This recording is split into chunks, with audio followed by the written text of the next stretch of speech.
আমার কথা মন দিয়ে শুনে রাখ। মাটুঙ্গা দাদর, ধারাবি, মুমরা, চিঞ্চপোকলি, Ghatkopar, Bhandup, Currey road, Mira road, Kalwa, Kalyan, Popatwadi, Pathanwadi, Tilak Nagar, Devnagar, Titwala, Tillur, Taikalwadi, Kamathipura, Nagwada, Byculla, Charni road, Grant road, Parla, Palghar. চিনিকে বলে দিই সেই এলাকাগুলোয় যেন কোনোদিন পা না রাখে, আর যদি আসে তাহলে আগুন এমন জিনিস যে জ্বলে না, জ্বালিয়ে দেয়। বাবু আগুন একদম। আচ্ছা আপনি আমাকে আগে একটা কথা বলুন, আপনার এই বারান্দা থেকে আপনি মহালক্ষ্মীর মন্দির দেখবেন না সিদ্ধিবিনায়কের মন্দির দেখবেন? খুব জোর একটা বুড়িকে ছোলা বিক্রি করতে দেখবেন, ব্যাস এইটুকুই। একবার খেয়ে দেখবেন নাকি? একটা দানা ছোলা যদি খেয়েছেন তাহলে সোজা স্বর্গে। হ্যাঁ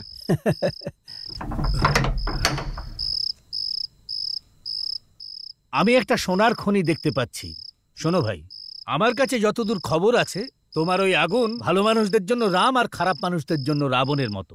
সবার মুখে একই কথা। আরে স্বীকার করতেই হবে, লক্ষ্যভেদ করতে অর্জুন, দান করার ক্ষেত্রে কর্ণ, স্বভাবেতে ধর্মরাজ যুধিষ্ঠির, বুদ্ধিতে কৃষ্ণের মতো, আর এসব মিলিয়েই আগুন। তুমি কি করে জানলেও খুব ভালো। এই এলাকার সব অনাথ লোকেদের ওই একমাত্র আশ্রয়, ওই সবাইকে রক্ষা করে। স্যার সরকার বলে না এই গ্রামবাসীকে চাল দিলাম, ওই গ্রামবাসীকে কম্বল দিলাম, কিন্তু আমাদের আগুনের বাড়ির সামনে যদি তুমি একবার হাত পেতে দাঁড়াও, বলে দিচ্ছি ওই আগুন না নিজের প্রাণটাও দিয়ে দিতে পারে। প্রিয় আনন্দ বিকিরণ লেখক সংগঠন, আমি একটা সত্য কাহিনী লিখতে চলেছি। আমার কাহিনীর নায়কের নাম আদি। তার সঙ্গে যে মানুষেরা বাস করে তাদের মাতা পিতা সেই, আর তার নিজের জন্য ধর্মশালাই হলো সবকিছু। অনুরোধ করছি আমার পাঠকরা যেন এই কাহিনী অবশ্যই পাঠ করে। আদির ব্যাপারে জানাটা অবশ্যই প্রয়োজন। এটা কোথায় এবং কেন হচ্ছে সেটা জানবার চেষ্টা যেন না করে। যা আমি দেখতে পাচ্ছি সেটাই তুলে ধরছি। অবশ্যই পাঠ করবেন মনি ম্যাগলে। আনন্দ আমরা কোথায় আছি সেটা যেন কেউ জানতে না পারে। সব চিঠির 4-5 বার ঠিকানা বদল হতে হবে। কাহিনী শেষ না হওয়া পর্যন্ত আনন্দ বিকিরণের কোনো সদস্যকে কেউ যেন ফোন না করে, বুঝেছো? Okay sir. শুনলাম মনি মেঘলে আবার কাহিনী লিখছেন। কাহিনী নয়, উনি সত্য ঘটনায় লিখছেন। হেডলাইনটা কি দিয়েছে? আদি। মনে হচ্ছে মনি মেঘলে পাগল হয়ে গেছে, গুন্ডার ব্যাপারে লিখছে। তোমার মাথাটা গেছে নাকি? সব মানুষেরই একটাই স্বপ্ন থাকে যে তার সন্তান বিনা পয়সায় পড়াশোনা করে। যেই ডোনেশন চেয়েছে তার সাথে উনি লড়াই করেছেন এবং বাচ্চাদের ফ্রিতে সিট পাইয়ে দিয়েছেন। উনি সত্যিই মহান।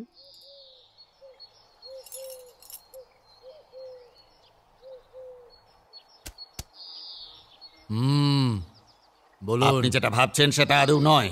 পেরেন্টসদের থেকে ডোনেশন এই জন্য নিই যাতে স্কুলে 4টে সুইমিং পুল হতে পারে আর বাচ্চাদের যাতায়াতের জন্য এসি বাসের ব্যবস্থা করা যায়। আপনি একটু বুঝবার চেষ্টা করুন। কে? আমি না বুঝে? কালেক্টরের ছেলে, ডাক্তারের ছেলে যেখানে পড়াশোনা করে, রিক্সা চালকের ছেলে, শ্রমিকের ছেলের পড়াশোনা করানোর কথা ভাবছি তো, তাই আপনার অবুঝের মতো লাগছে।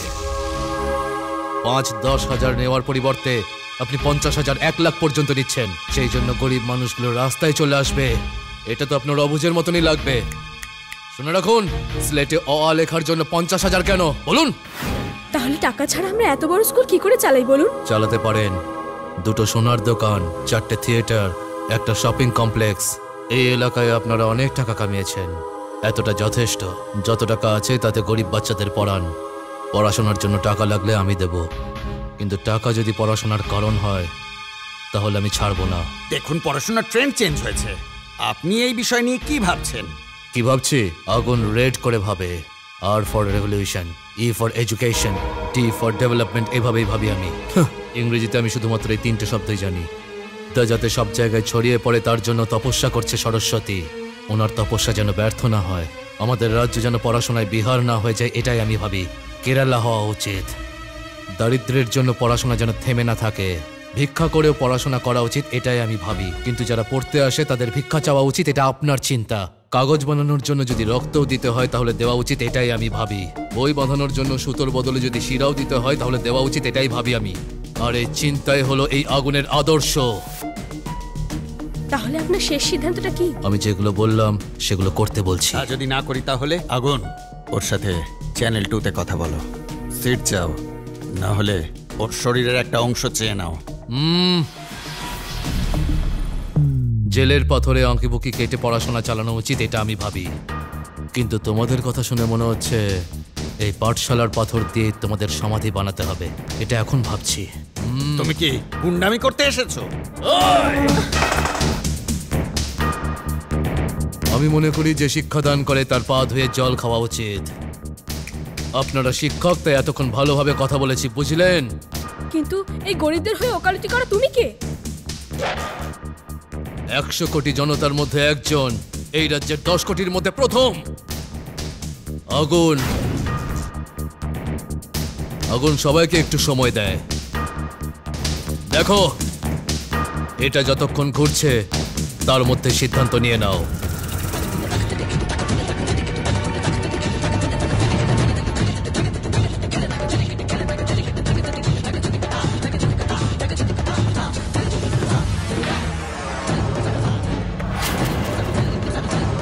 আপনি যা বলছেন তাই হবে।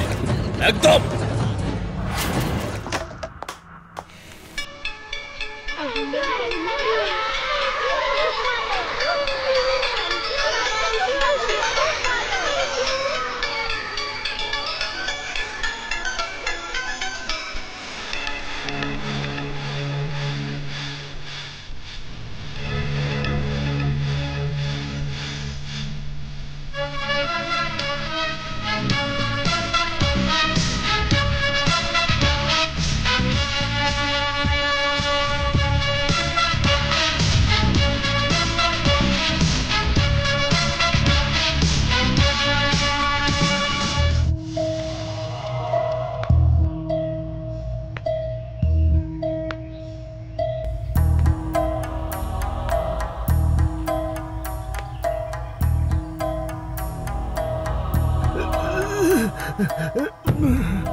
মেরে ফেলেছো নাকি? আজকাল আমার দিকে তোমার নজর নেই। সোনার ধান্দা আর কাপড়ের ধান্দার অবস্থা এখন খুব খারাপ। মিথ্যে কথা বলো না। ইংরেজদের সময় বিফোর 1947 এসে বলেছিলে যে একটু দয়া করে টাউন হল রোডে একটা ছোট্ট দোকান করবার জায়গা করে দিন সাহেব। গুজরাটি মানুষ, আমি জায়গা জমি সমস্ত ফেলে চলে এসেছি, প্লিজ প্লিজ সাহেব একটু দয়া করে টাউন হল রোডে একটা ছোট্ট দোকান করবার মতন জায়গা করে দিন। গুজরাটে সমস্ত জায়গা জমি বিক্রি করে চলে এসেছি সাহেব, প্লিজ প্লিজ। মানুষের পা চেটে বেরিয়েছিস, তোর মাথা গোদবার জন্য এইটুকু জায়গা তোকে কেউ দেয়নি, আমি দিয়েছি। না, আগুন দিয়েছে। আগুন? এখন থেকে সিনিকে হাফতা না দেওয়ার কথা আগুন বলেছে। ও বললো আর তুই শুনে নিলি? হ্যাঁ, ও যেই রকম বলবে তুই সেটাই করবি? হ্যাঁ, এখন আগুন তোর ভগবান, আমি নই, তাই না? আমি নই। হ্যাঁ, আগুনকে দরকার তোর এখন। আগুনকে ফোন কর, বল আমি দেখা করতে চাই। মুখ কি দেখছিস? যা ফোন কর ওকে।